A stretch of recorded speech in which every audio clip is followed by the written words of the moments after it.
Y para empezar, me gusta un poco retomar lo que se estaba hablando sobre el tema de la cultura de la tolerancia y la gestión de la cosa pública del Estado. Y parece mentira que empecé o quiero empezar un poco este pequeño conversatorio con todos ustedes con un pequeño viaje en el tiempo. Estamos en Italia, estamos en una época, estamos en un lugar que es Siena, que tal vez algunos de ustedes conocen, cerca de Florencia, y sobre todo estamos en una época, mediados del siglo XIV, cuando se están desarrollando una experiencia de Estado un poco distinta a la que, hay que decir, de alguna manera se va afirmando. Se crean ciudades-Estado muy poderosas, muy fuertes, pero muy cercanas a sus ciudadanos. En otros países, un par de siglos después, digamos así, se forman estados nacionales muy fuertes. En Italia se habían formado, precisamente por eso tal vez no se formó un estado nacional muy fuerte al comienzo, estas pequeñas ciudades. Ahora parece mentira como todo el mundo habla de descentralizar, de dar recursos a los municipios, de dar recursos a los departamentos. Bueno, esta era la experiencia del siglo XIV en Italia. Y en el siglo XIV en Italia, ¿quién tiene la oportunidad de ir a Siena?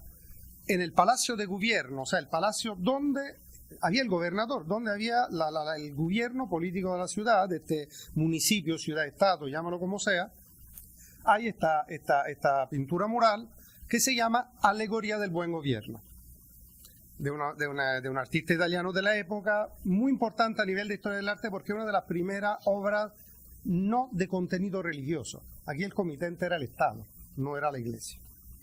Y parece mentira que el Estado siente la necesidad, donde se reúne, o sea, donde se toman las decisiones, de poner dos pinturas, digamos así, por un lado, la alegoría del buen gobierno, por el otro lado, la alegoría del mal gobierno. ¿Y qué vemos aquí en la alegoría del buen gobierno? Vemos el gobernador, el señor un poco que tiene que ver con la, digamos así, con la iconografía de Dios de esta época, una serie de virtudes al lado. Una de estas, no se ve bien, es la tolerancia, la que justo mencionaba el procurador, para decir que el gobernador tiene lógicamente que escuchar de todo esto, tiene que contar con las virtudes, digamos así, que enseña la religión católica. Hay el ejército, por supuesto, porque de todas maneras es una fuerza de coercición del Estado. Pero si vamos por este lado, y espero que se vea ahora poco a poco el efecto, aquí tenemos la justicia. Esta señora con esta balanza que se ve en las manos. Abajo, no se lee bien, esta otra señora, la concordia. Y si ustedes miran, acá hay un hilo que va de la justicia. En esta época, esto eran cómics, o sea, tenían que explicar todo porque llegaba así a la población que en muchos casos no sabía leer. Y este hilo pasa a esas parejas, son 12 parejas de señores que están aquí. Bueno, estos son los consejeros reales, o sea, estos son retratos reales de los consejeros del gobierno de esta época. La justicia pasa ese hilo a través de la concordia a quien en esta época gobernaba la ciudad. Esta es la cooperación interinstitucional, 1350. No hay que decir más nada. Es decir, que en el momento que se va instaurando una proximidad al ciudadano, una necesidad de gobernar de una manera correcta, lo principal es que todos los componentes del Estado vayan en la misma dirección. Van en la misma dirección hacia el gobernador llevando este hilo que pasa por la justicia y pasa por la concordia. Yo creo que no tenemos que enseñarle a nosotros nada a nuestros ancestros de hace 5 siglos, ya lo habían entendido todo. ¿Y por qué lo habían entendido todo? Porque hay un tema fundamental. El mundo, la realidad que conocemos es una realidad de 3 dimensiones, no una realidad ni de 4, ni de 5, ni de 1. Es decir, una realidad donde hay una multidimensionalidad. Yo pongo aquí un ejemplo después relacionado, por ejemplo, con el cumplimiento de la ley, digamos así, porque viene bastante, creo, inmediato entenderlo de alguna manera. Esta multidimensionalidad hace que haya diferentes funciones y diferentes dimensiones de una función pública. En este caso, como decía, el tema de seguridad, justicia, lo que sea. Si lo ponemos en un eje del tiempo, vemos que hay una actividad de prevención por parte de previsión por parte del Estado, que normalmente es la función que se dice en general de inteligencia, una función de prevención, la interdicción, el policía que me pare en la calle y ve si he tomado alcohol o no, y lógicamente una reacción por parte del Estado cuando hay ciertas conductas. Toda esta, en muchos casos, tiene límites que se tienen de alguna manera que sobreponer. Hay que coordinarse en este eje del tiempo. Esta es sencillamente la reflexión que hicieron hace 5 siglos y la hicimos hoy todavía. Y en muchos casos hoy todavía no tenemos la respuesta, porque cuántos conflictos y cuántos problemas puede haber. ¿Qué se está haciendo? Y empiezo un poco a verlo desde afuera. Hay una serie de estudios, por ejemplo, que ha hecho la OECD sobre el tema del buen gobierno, digamos así, del gobierno, del Fed Government.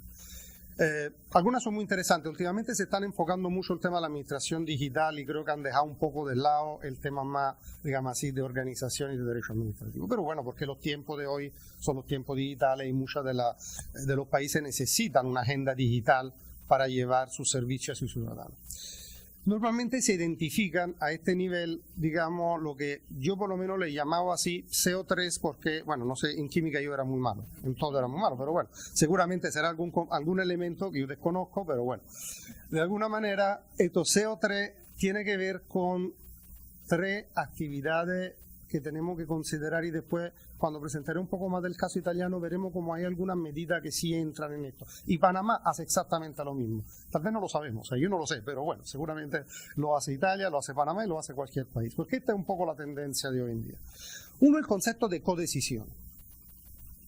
Es difícil hoy en día en un Estado moderno que se pueda decidir solo. Solo una administración no va a poder decidir. En muchísimos casos. Competencia, lo que sea, pero siempre le va a hacer falta un aporte por otro organismo del Estado o por el privado que de alguna manera le permitan una mejor decisión. ¿Se puede decidir? Claro que sí. Ahora, el problema es que la decisión sea buena y vaya efectivamente hacia el interés público. Y estos son mecanismos que veremos, sobre todo se llama a nivel de países de la Unión Europea, han utilizado un nombre que viene del inglés, que es el tema de comitología, pero bueno, lo veremos un poco después. Segundo punto, ya lo he adelantado, la cooperación. Cooperación es dentro de la misma agencia de gobierno, dentro de la misma entidad de gobierno, pero sobre todo hoy en día hay cooperación con el privado.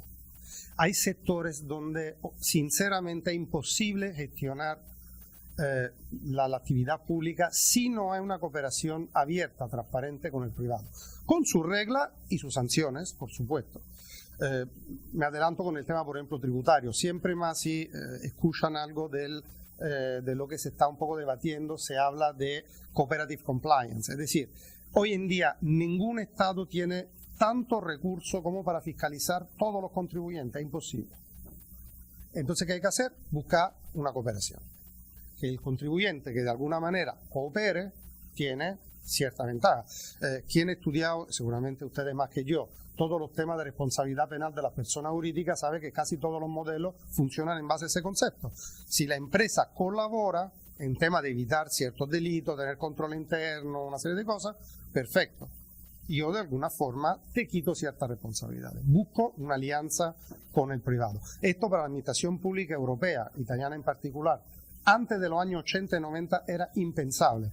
Era autoridad pública, yo decido y tú tienes que obedecer. Punto. Estábamos todavía, yo creo, en un régimen casi monárquico, para decirlo de alguna manera. La verdad se ha hecho bastante y lo veremos un poco después para cambiar. Y después una necesidad lógica de consistencia y coherencia. No puede ser que la administración pública decida de manera distinta sobre situaciones similares, iguales, o donde ya ha decidido, peor todavía en el tiempo, si no hay lógicamente elementos nuevos. Estos son los 3, digamos así, palabritas mágicas que nos hablan de cómo tenerse que coordinar dentro de la administración pública. No porque lo diga yo, voy a decir porque han estudiado personas muchísimo más inteligentes y capaces que yo. Y realmente yo creo que cada uno de ustedes con esta etiquetita le pueden poner varias de los instrumentos, de las herramientas, de los institutos que tienen de derecho administrativo. Aquí en Panamá entran todos en estas 3 líneas, digamos así. Profundizamos un poco más lo que estábamos diciendo. Hablaba de codecisión y comitología. Es una palabra, a mí no me gusta mucho, ni en italiano ni en español, por el poco alcance que tengo en el conocimiento de este idioma, pero hace ver esto de sentarse en un comité, sentarse todo y decidir. Esto normalmente, cuando hablamos de comitología, cuando hablamos de codecisión, hablamos normalmente de administraciones públicas. El privado entra en cierta manera y lo veremos después cómo. Es decir, yo no tengo todos los elementos a disposición, como administración pública tengo que hacerlo. ¿A través de qué sistema? Esto hay que elaborarlo y ver cómo. Sobre todo porque sean sistemas, y es el problema, que no demoren la decisión de la administración. no sé vuestra experiencia, te puedo reportar la mía, como han visto, bastantes años he trabajado en la administración pública italiana. En muchísimos casos, lo del tener que reunirse era solo una manera para demorar un proceso. No hay nada que hacer. Yo siempre recuerdo un anterior jefe que tenía que decía, bueno, cuando la gente no sabe normalmente qué hacer, dice, sí, hacemos una reunión de coordinación. Porque de alguna manera tú ganas 10 días, ganas esto, después habrá que circular los resultados y alguien te dice, bueno, en fin, en 2 meses tal vez el problema se soluciona solo. No creo que seamos nosotros italianos muy distintos a los panameños, si me lo permite. Así que me imagino que esta experiencia la hayan tenido ustedes. Este es el gran límite del abuso, digamos así, de esta herramienta. Entonces hay que saber cómo y hay que tener legislaciones y procedimientos claros para que efectivamente sea algo eficaz, efectivo, que realmente sirva a los procedimientos que tenemos o la decisión que tenemos que asumir. El tema, como le decía, cooperación. También aquí un poco más adelantado, pero cooperación quiere decir que todas las instituciones vayan en la misma dirección, lógicamente, es decir, cooperen entre ellos de manera lo más transparente posible. Quiere decir que yo pueda cooperar con el privado. Quiere decir que si todos tenemos que ir en la misma dirección, por ejemplo, aquí entra un componente importante de condivisión y compartir informaciones, si no, no puedo cooperar. El tema del secretismo, que en muchos casos tenía la administración pública hace algunas décadas, diría yo, en Europa por lo menos, hoy en día con la información que tenemos y la posibilidad tecnológica que tenemos es absurdo. Y sobre todo no me permite cooperar. Entonces, que todas las administraciones públicas sepan efectivamente cuáles son la información que yo tengo y cómo la voy a compartir, que el privado en ciertos casos pueda acceder a esta información para cooperar en su procedimiento. Y ahí entran todos los límites que ustedes conocen muy bien sobre el acceso a la información pública, lo que es información pública, el acceso a sus datos personales o sensibles, como llamamos nosotros la normativa europea. O sea, aquí se ponen unos problemas que son absolutamente fuertes en todos los sentidos. ¿Dónde ponemos esta línea? ¿Todo se puede acceder o toda la información de la administración pública es accesible o no? ¿Hasta dónde? Ahí no les escondo que el tema del debate también ha sido muy fuerte. Le adelanto la respuesta por lo menos en mi país. Toda la información de una administración pública se puede acceder, con unas excepciones realmente muy limitadas, seguridad, es decir, temas muy sensibles para la seguridad ciudadana, donde claramente hay un interés constitucional todavía más fuerte de lo que veremos del artículo 97 sobre la buena gestión pública, digamos así de alguna manera. Pero todo el dato que tiene una administración pública es accesible. Yo puedo ver mis datos. Puedo ver también, abro un paréntesis sobre un tema que tal vez no es tanto de cooperación interinstitucional, pero tiene que ver, yo puedo también ver como ciudadano los datos que la administración tiene, toda la administración tiene sobre mí. Tengo derecho a ese acceso para saber, para rectificar, para participar, para aportar. ¿Cuántas veces un procedimiento administrativo de alguna manera llega a una decisión o un éxito inesperado, digamos así, por la parte privada, por una falta de información o de participación al procedimiento? Bueno, esta es una manera para permitirme ya, como ciudadano, empresa, es decir, como sujeto de derecho, de entrar y saber cuál es la información que tú tienes, rectificarla, pedirla de borrar cierta información, en fin, diferentes herramientas que me permiten de tener una información actualizada y de saber lo que el Estado sabe de mí. Para hacer esto, lógicamente, las administraciones tienen que hablar y trabajar juntos. Como le decía, el tema de la consistencia, ¿en qué, digamos, se va un poco viendo? Se va viendo en temas de que en el tiempo y frente a situaciones iguales, la administración se porta de la misma manera. Un ejemplo para mí muy sencillo, pero que créame que en Italia le ha costado muchísimo adoptarlo. ¿Cuántas veces pasamos por procedimientos administrativos básicos, digamos así, normales? No sé, pedir un pasaporte, pedir un documento, expedir una autorización, por ejemplo, para un tema de construcción o algo, y la administración me pide 10 documentos. Y si después estos documentos me sirven para otro procedimiento, la otra administración me pide exactamente los mismos documentos. Creo que sea algo que no ha pasado todo. Un tema de consistencia es precisamente evitar. Si la administración, como hemos dicho antes, ya conoce mi información no me tiene que pedir nada más. Es un problema de la administración buscarse la vida, me pasan el término, es decir, ver dónde logra sacar este documento. Es un tema de consistencia, no me va a repetir 10 veces de hacer la misma cola, de pedir la misma, bueno, hoy se hace mucho online, pero de hacer lo mismo. Piensa en todo el tema de actividad económica y todo esto, o sea, abrir un negocio, abrir una actividad, abrir una tienda, no debería de ser algo, sobre todo en países que tienen la libertad de empresa como criterio, digamos así, asumido, algo tan complicado para el privado. En muchos casos lo es, sencillamente porque tiene que pasar por una serie de trámites que en ciertos casos repetitivos. Bueno, esta es un poco como la administración debería, no solo de decidir, sino también de tratar el ciudadano de manera lo más posible coherente y consistente entre sí. Si ven un poco, siento que se vio mal, no lo había corregido antes cuando pasaba esta computadora. Estos mecanismos no son solo del sector público.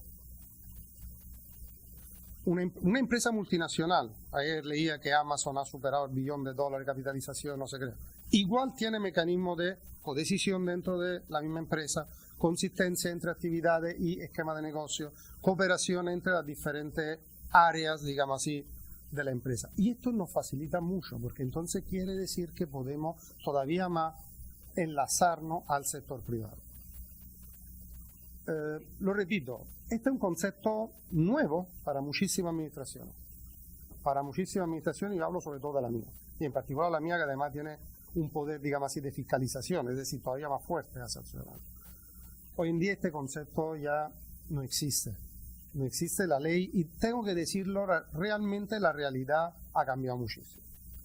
Porque nos permite de trabajar de verdad al lado del privado, no uno enfrente del otro o como se estaba diciendo como enemigo.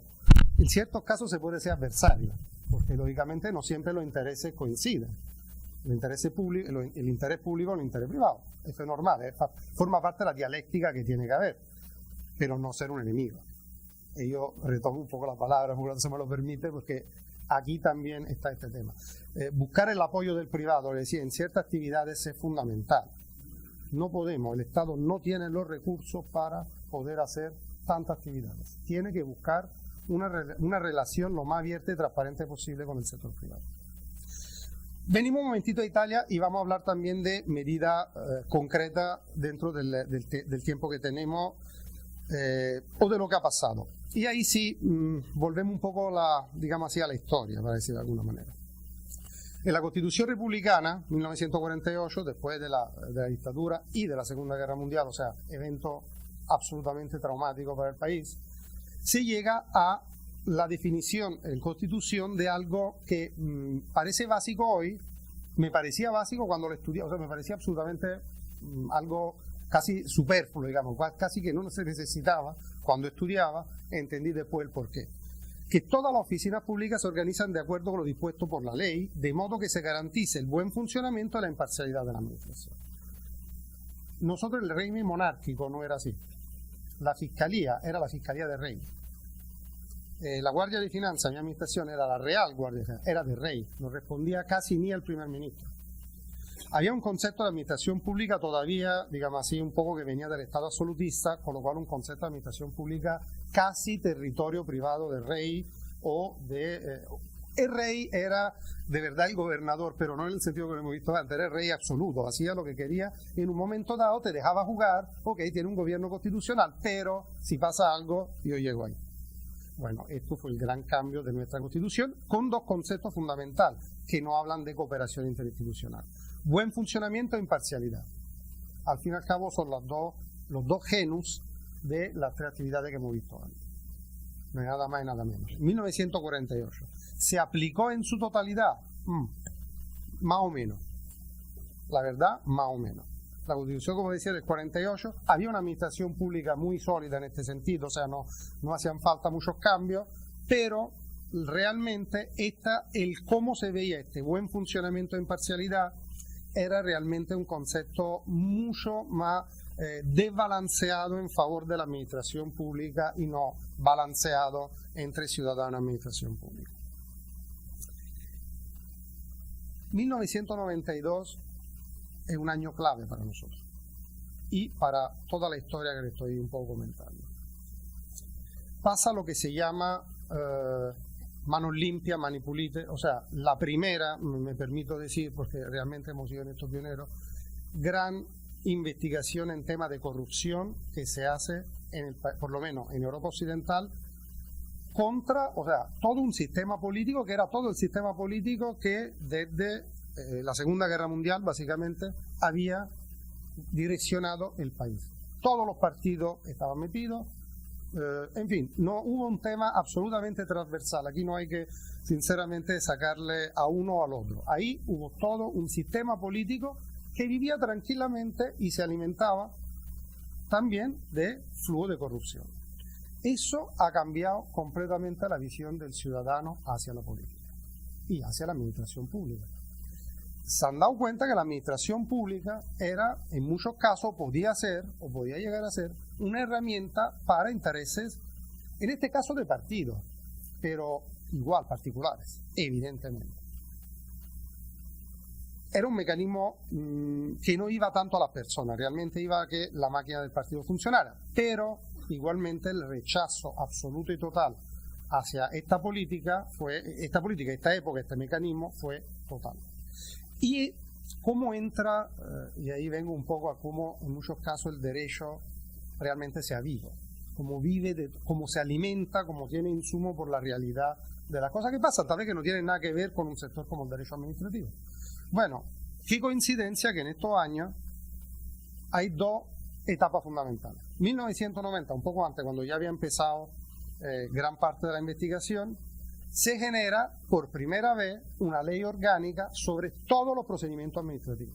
Ahí ya tenemos todos los conceptos de acceso, durada del procedimiento, participación al procedimiento, responsabilidad de los procedimientos. Yo tengo derecho a conocer quién es el responsable de mi procedimiento. Puedo hablar con él, puedo interactuar con él para participar en mi procedimiento. Tengo tiempo absolutamente cierto, por responsabilidades, para que un cierto procedimiento tenga que acabar. Tengo un valor del silencio, que era otro tema que en la doctrina italiana se había debatido mucho desde los años 50 más o menos, porque anteriormente había un concepto un poco distinto, pero no vamos a ir. El concepto de silencio ahora es significativo. El silencio es siempre en favor del administrado, no de la administración. Toda esta norma entra, como ve, en una coincidencia de tiempo, parece mentira, pero claramente porque hay una necesidad de transparencia, hay una necesidad de participación, hay una necesidad de control ciudadano, que no era claramente en esta época el de Twitter o redes sociales, pero era un control ciudadano sobre la realidad de los procedimientos. Otra consecuencia más, también a mi manera de verla fundamental, sobre todo para los temas que hemos visto, porque cuando tenemos procedimientos codificados y procedimientos que valen para todos, las administraciones se tienen que poner de acuerdo, no hay manera. Si un procedimiento tiene que durar 45 días, señores, si yo tengo 15, tú tienes 15, tú tienes 15, después tiene que salir una decisión. No me puedo demorar yo 30 y dejarte a ti los últimos 10 días. Entonces hay necesidad de operar, hay necesidad, veremos después, de compartir información. 1993, Decreto Legislativo 29 del 93. El decreto legislativo en nuestro ordenamiento es un decreto delegado, es decir, el gobierno lo adopta sobre una ley delega que hace el Parlamento, o sea, el legislativo. Se establece la distinción absoluta y neta entre política y administración. Desde esta normativa, desde el 93, del decreto legislativo 29, un ministro no firma ninguna acta administrativa. La acta administrativa la firma la administración, con su nivel jerárquico que sea. Un ministro es político. Él da la directiva anual a la administración, que depende. Da una directiva que lógicamente tiene que ver con los objetivos de gobierno, en fin. Pero una directiva administrativa que los dirigentes generales, es decir, los gerentes de más alto nivel de la administración, tienen que cumplir, por supuesto. Tienen que traducir y aterrizar a objetivos y a resultados. Pero la política está completamente fuera. A nivel de administrativo, es decir, de firma, no hay un ministro hoy en día que firme una acta administrativa en Italia. La responsabilidad es de la administración. Es decir, no puede decidir por su cuenta. Si algo se decide mal, la decidió la administración, no el político. Completamente separado. Y una gestión por objetivos con un control de gestión muy fuerte. control de gestión muy fuerte, se van instituyendo dentro de la administración pública la oficina de control interno. Volvemos a la matriz de antes, exactamente como en el privado. Oficina de control interno de la administración con objetivos. Entonces, una directiva del ministro, los objetivos de la directiva del ministro se trasladan a la administración crea los indicadores, o sea, gestiona y crea una serie de indicadores para que efectivamente se vea si estos objetivos sí se están cumpliendo. Pero la separación es clara, a nivel de verdad de firma. Hay una serie de corolarios, por ejemplo, un tema de justicia administrativa. Antes había los recursos jerárquicos. Básicamente con esto no existe porque la acta que sale de una administración viene del último nivel y no es un recurso al ministro. No existe, el ministro no decide más nada. Anteriormente había la posibilidad, porque se consideraba jerarquía de la administración. Hoy no, es la administración que decide o te va al Tribunal Administrativo Regional, en nuestro caso, o sea, a la justicia administrativa.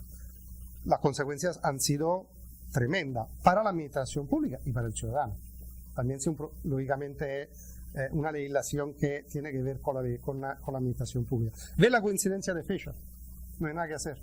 Los insumos que han venido de la realidad han contribuido a crear cierta diferente, una fractura, un antes y un después. Como decía, un artículo de la Constitución decía ciertas cosas, se había dejado ahí más o menos como declaración de principio.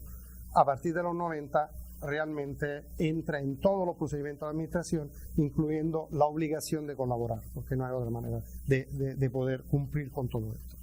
Como decimos nosotros, los platos estaban rotos, ya no había manera de volver atrás. Y de verdad que hasta ahora han pasado, no muchísimos años, pero ya más de 2 décadas, todavía los platos están rotos, es decir, todavía no se ha vuelto atrás. Esto para nosotros ha sido realmente, Manos Limpias ha sido un antes y después. Cuando yo recuerdo que estuve por una conferencia en Guatemala, la fiscal general de Guatemala decía que la inspiración que habían tenido había sido la obra de Manos Limpias. Mucha gente me daba, o sea, como que me felicitaba, ¿no? Como que la experiencia italiana. Yo no sé si ha sido así o no, porque después el análisis político es otras cosas. Pero realmente a nivel de administración pública, de derecho administrativo, el cambio ha sido radical, completamente radical. Vamos a ver algunos ejemplos, con el tiempo que tenemos, de las 3, digamos así, etiquetas que puse al comienzo. Hablando de codecisión y comitología. Pongo este ejemplo, entre tanto, porque sé que el tema de descentralización también en Panamá es muy sentido. Uno de los mecanismos de codecisión que tenemos, de comitología que tenemos, es la Conferencia de Estados-Regiones, exactamente otra de las consecuencias de la legislación de los años 90.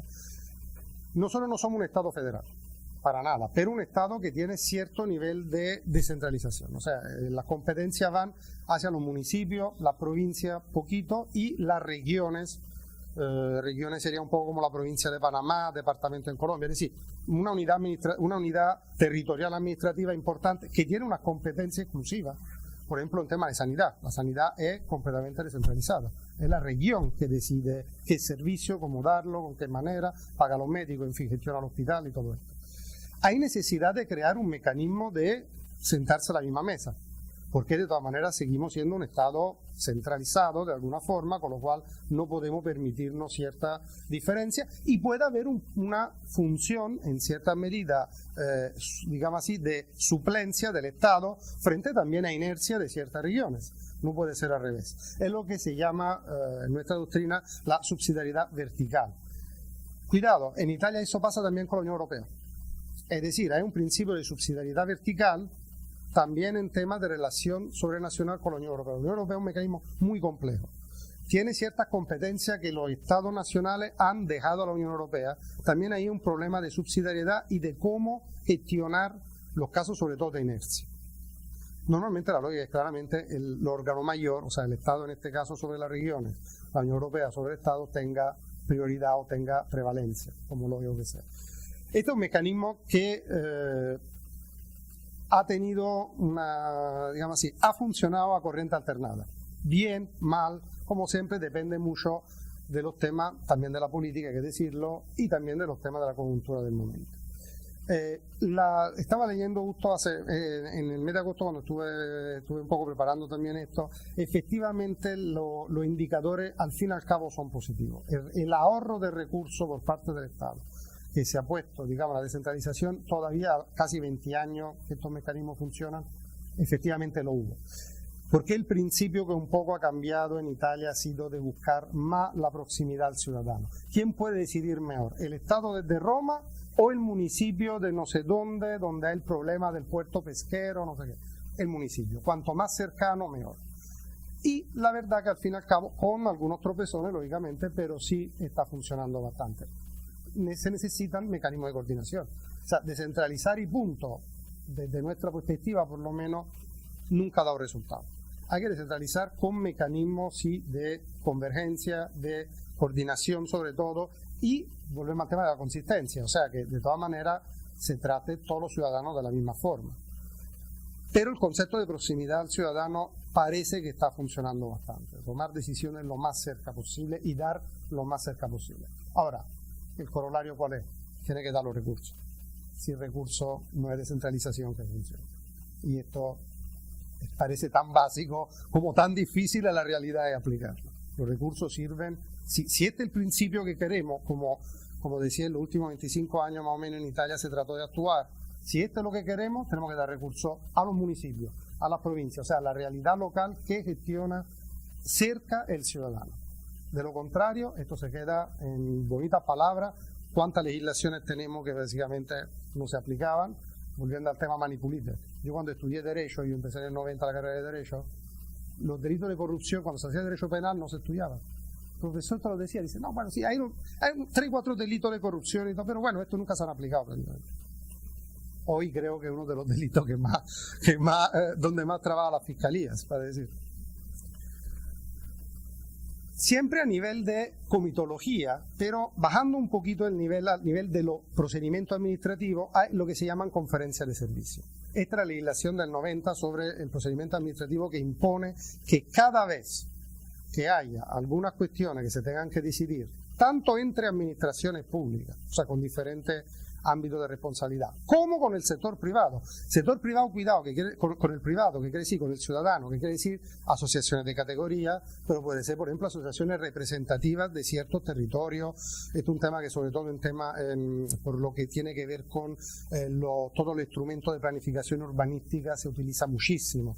Uno puede cambiar la urbanización de ciertas zonas sin ver también los ciudadanos, la comunidad rural, en fin, lo que está pasando. Bueno, es obligatorio hacer estas conferencias de servicio. También aquí, con tiempo determinado, con una serie de productos, digamos así, que ya de alguna forma la legislación da para que sea obligatorio, un paso absolutamente obligatorio y necesario para que todo el mundo participe y sobre todo se elimine lo que un poco decía antes, este papeleo de trámite que en muchos casos la administración pública es absolutamente premio Nobel en hacer. O sea, hago trámites, no sé dónde, cuánto recibo, los mando al otro, no sé qué, tengo que esperar la respuesta, no puedo al mismo. Bueno, todo esto de alguna manera se quitó con un plumazo y se dijo, no señores, ustedes se reúnen, se sientan y en esta tarde, en estos 2 días, tienen que salir con la decisión, punto. Esto, por ejemplo, a nivel de ciudadanos, a nivel de comunidades locales, realmente ha cambiado muchísimo. Esto ha sido al comienzo absurdamente difícil ponerlo en práctica, pero también ahí, digamos que después de los primeros 5 o 6 años, después la administración empezaba a verle ventaja. La ventaja sobre todo es el tema de llegar a decisiones mucho más coherentes y más fuertes. Un paréntesis, Italia es un país que tiene un contencioso absolutamente anormal, altísimo. Nosotros somos muy peleones, no hay nada que hacer. Algunos decían en pasado demasiada democracia. No, nosotros somos peleones, no hay nada que hacer. O sea, la justicia civil está absolutamente colapsada de litigios absolutamente inútiles, que si me ha abierto la puerta del peaje, si el edificio, si el gato, el perro, no sé qué, o sea, es decir, cosas absurdas que de verdad se dice en italiano, se deberían de solucionar en la barra, ¿no? O sea, tomamos un cafecito y hablamos. No, vamos a la justicia civil. No hay accidente de tránsito que no vaya a la justicia penal, o sea, es decir, realmente somos muy, muy complicados.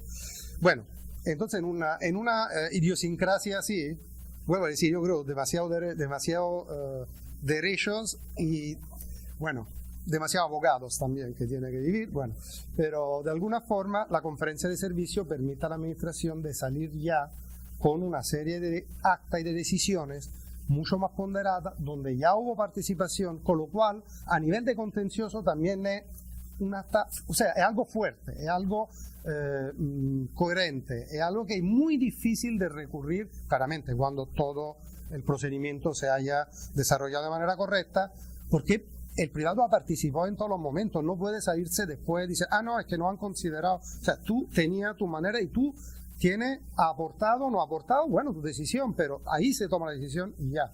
Es decir, esto la verdad ha ayudado muchísimo.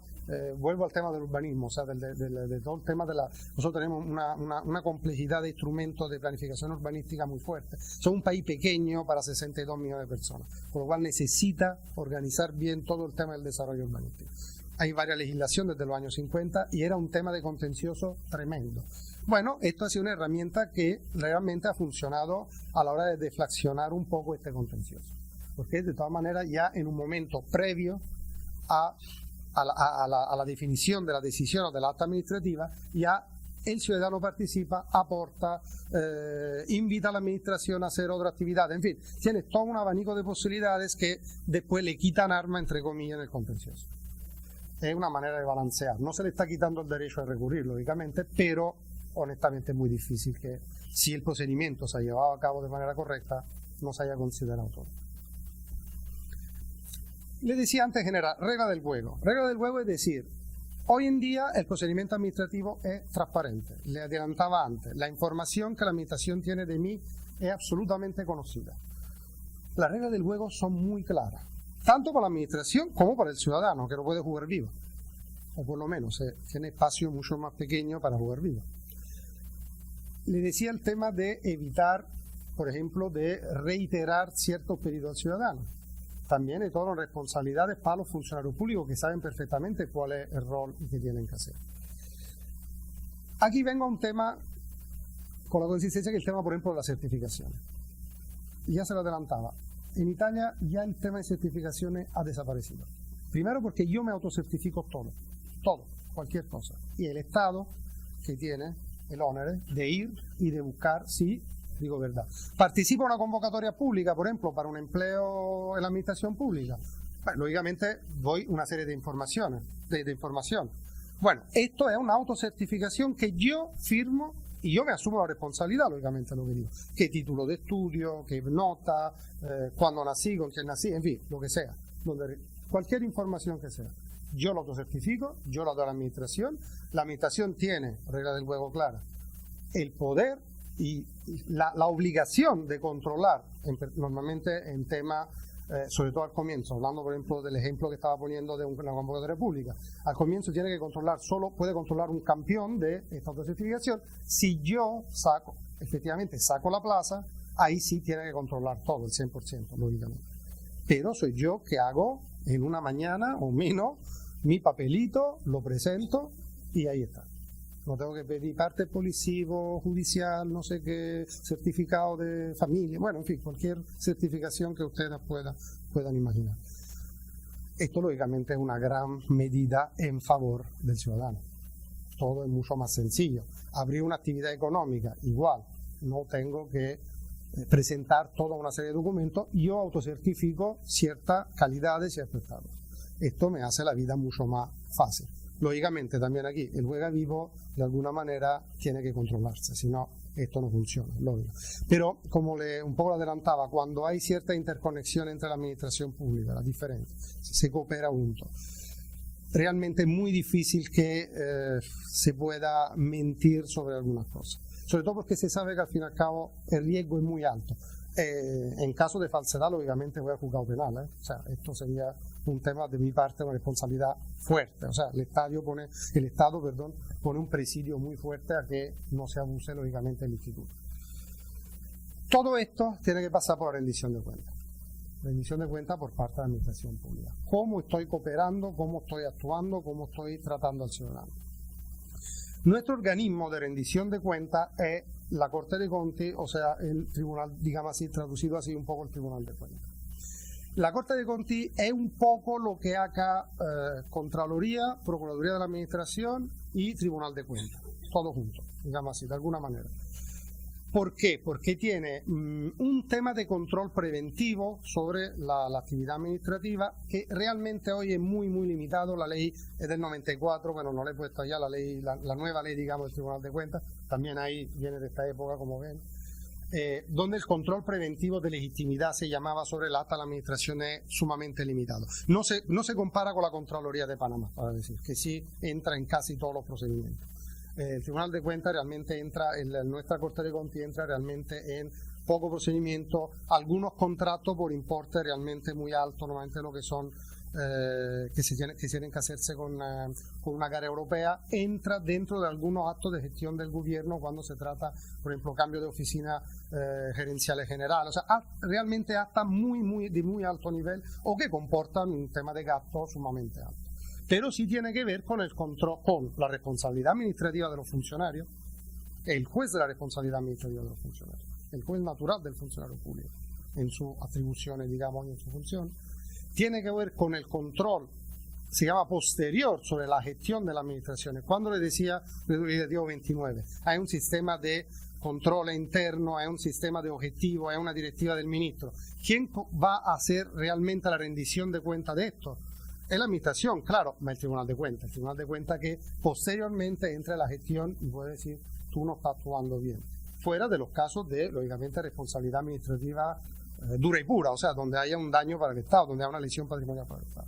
Y bueno, después el juez exclusivo en temas de jubilaciones, pero bueno, esto digamos es algo que ya se ha quedado un poco residual. Dos ejemplos muy rápidos de acciones realmente de cooperación que viene de todo lo que hemos dicho. Hay una agencia para la Italia Digital que es exactamente igual a la agencia para la innovación gubernamental que existe en Panamá, nada más y nada menos. La verdad es una agencia que empieza como se llamaba AIPA esta época, Autoridad por la Informática y la Pública Administración, empieza a finales del 80, ha tenido una historia un poco complicada, pero bueno, ha llegado de unos 10 años para acá con esta configuración actual. Nace para promover y socializar el uso de la informática y la administración pública.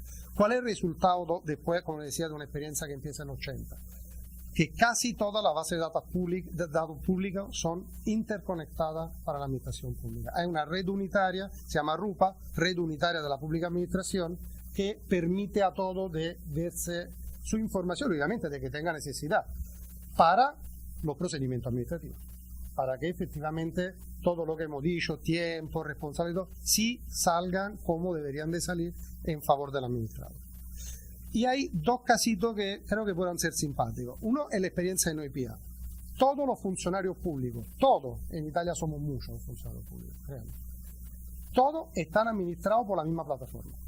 Yo no recibo mi sueldo o mi certificación de mi sueldo de mi administración, no, la recibo del Ministerio de la Economía, que tiene este portal para todos. Ahorrar costos, tener también los procedimientos dentro de la administración más claros, más lineares, más cortos posible, y dentro de esto tratar de mejorar y lógicamente también ahorrar mucho, porque lógicamente tener algo a factor común es importante.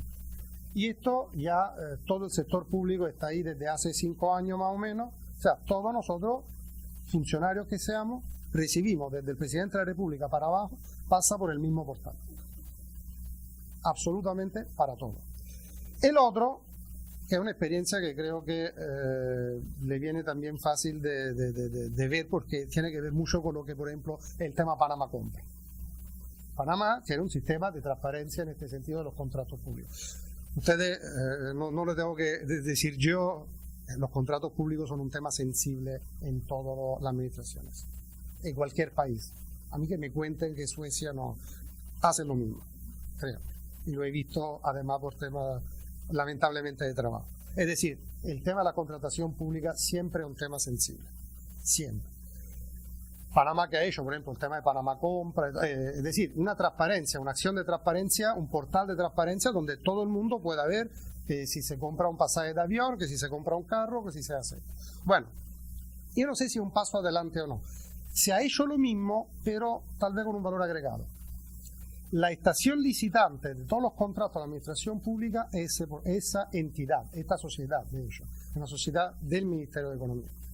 Todos los contratos públicos, necesito un celular para mi empleado, digamos así, para mi administración pública, 5.000 celulares, voy al portal, además en modalidad informática, veo si hay una licitación abierta con un gestor, por ejemplo, de telefonía, y digo, ¿sabes qué? Tú has gestionado, no sé, 150.000 teléfonos para este año, yo necesito 20.000, por ejemplo.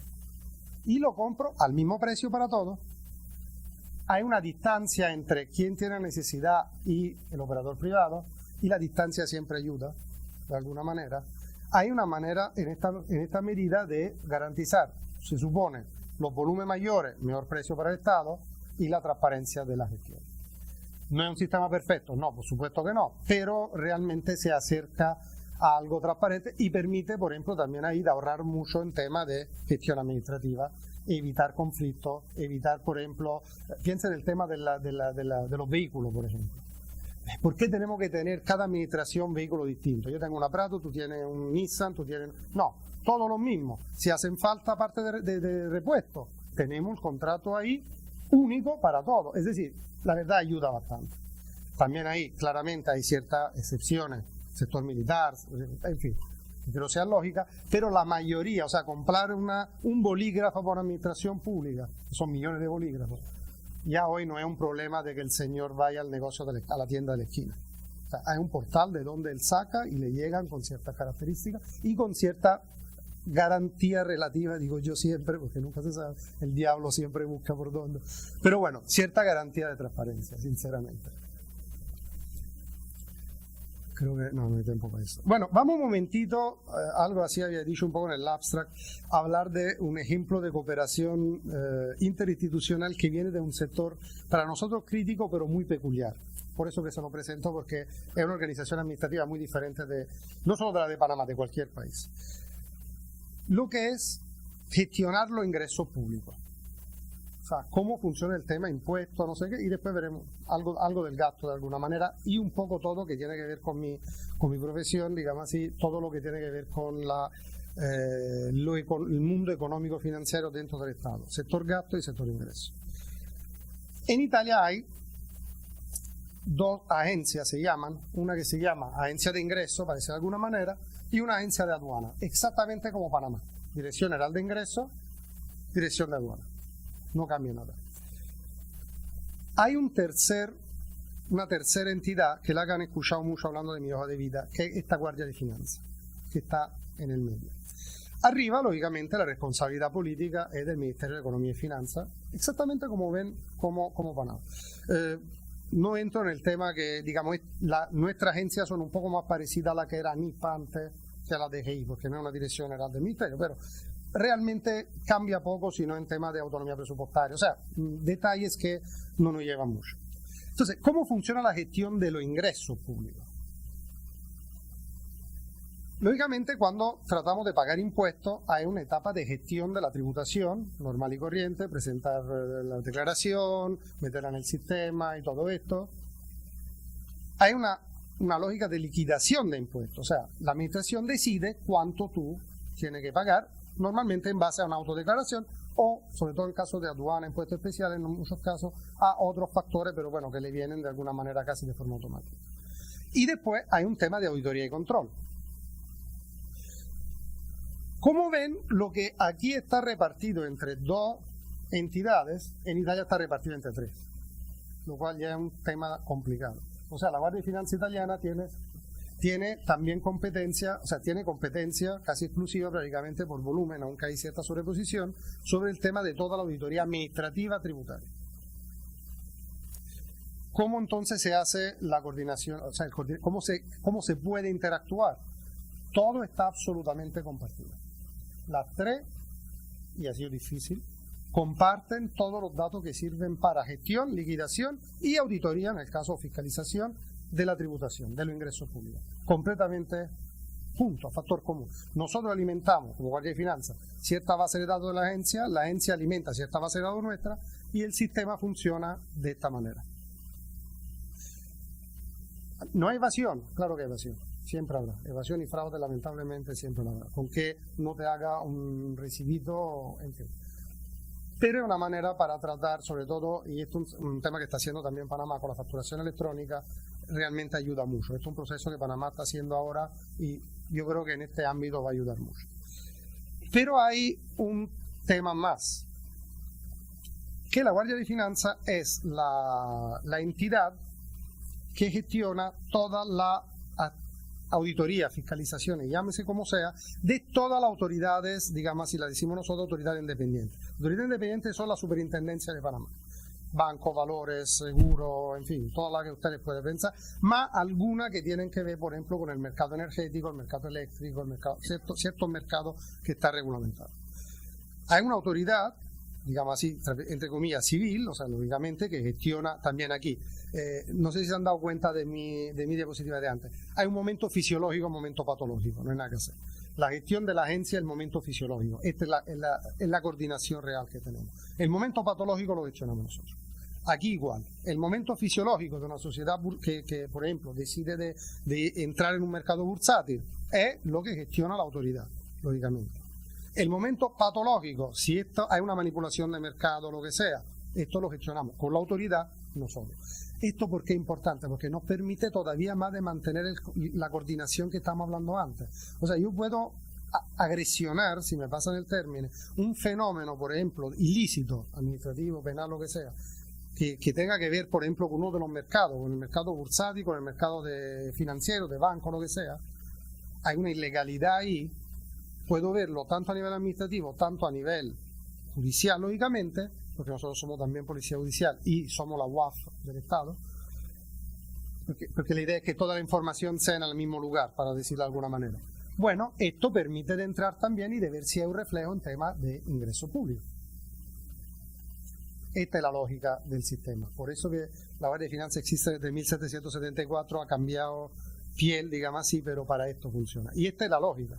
Como ve también aquí, coordinación interinstitucional, o sea, tratar de que se pueda, la misma información que salga, por ejemplo, de una superintendencia, para, digamos, ponerlo en el caso panameño, pueda servir para diferentes finalidades, que no es solo propia de la superintendencia, sancionar o, en fin, regulamentar lo que sea, sino también, por ejemplo, el tema de ingresos.